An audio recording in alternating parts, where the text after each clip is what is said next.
Welcome back to another Mindful Monday here at 17 Studios. And have you heard of the new trending parenting method? Dr. Corey Gonzales, a clinical psychologist, is here to discuss the concept of FAFO parenting method. Okay, what does that mean? For those who haven't heard of it, I've heard of it, but we'll use some different terms here. Good morning, Lauren. Good morning. Yeah. Good to see you. So, I don't like to use F-bombs in a public setting, but mess around and find out basically what it means.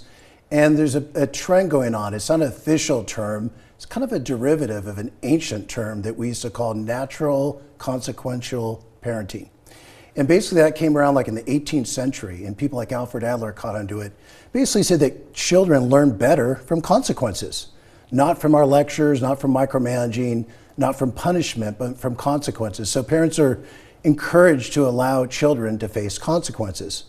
Now, obviously, you don't want them to be in harm or compromise their safety, but reasonable consequences. Things like if, they don't want dinner, they don't want your casserole, let them suffer till breakfast. Okay, what are kind of the psychological conflicts coming in here? Because there's been a lot of back and forth online about this on, is it good? What are the benefits? Is it bad? What's wrong about it? Well, it's interesting because I think a lot of the older people think it's good, right?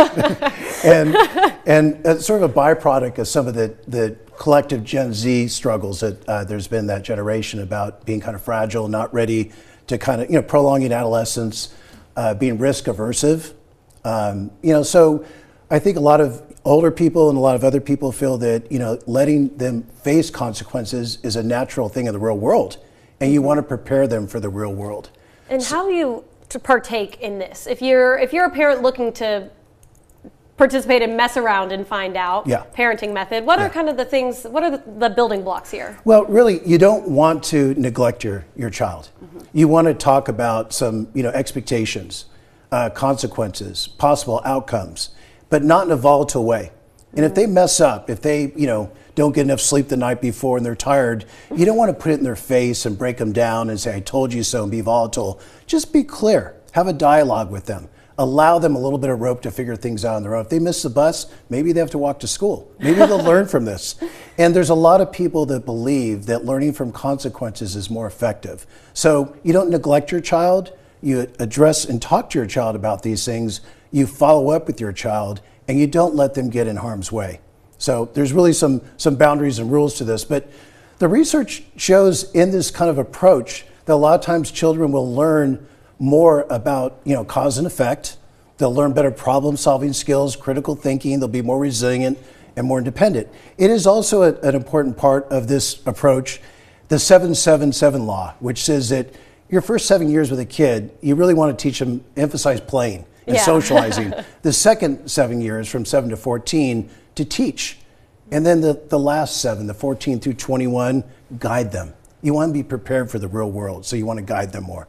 Yeah, so this has a lot more guidelines than just, if you mess up, that's your fault, you have to face the consequences. There's actually thought behind it. What are kind of some examples of this parenting method that we're seeing today? Yeah, so the examples, as I mentioned before, are things like if they don't go to sleep on time, or if they don't want what you're cooking for dinner, or if they didn't bring their coat to school, you let them be cold a little bit. Instead of rescuing them, buffering them from the consequences, or micromanaging them, or yelling at them, or punishing them, let them learn some consequences. Again, as long as it's reasonable and you're not compromising their safety, it's a good approach, I think, with some people. You want them to be prepared for the real world, because in the real world, there are consequences. And you want your child to be ready for that. You want them to be independent, resilient, critical thinking, problem solving, and be able to face the world.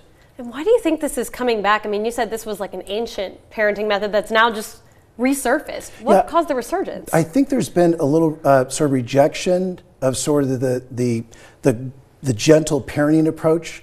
And I think people have seen a little bit of fragileness with the younger generation, staying at home into their 20s, being risk averse and not wanting to get their license, take risks, go out and date, or go out and try to get a job for a lot of people, not all people, of course. But there's been kind of a pushback on that.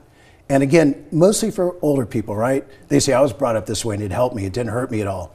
I think about in college, playing college baseball. One time, someone missed the bus going back to the airport. Our coach left him in Hawaii. And parents were really upset about it. Well, they found out. They messed around and they found out. Rather extreme example, but there are some old school people that believe that these consequences can help build up your tolerance to consequences, make you more independent, more resilient to go out in the real world and face the consequences that are out there. Interesting. Well, thank you for coming in and breaking this down for us today, Dr. Corey. Always good to see you. Always a pleasure.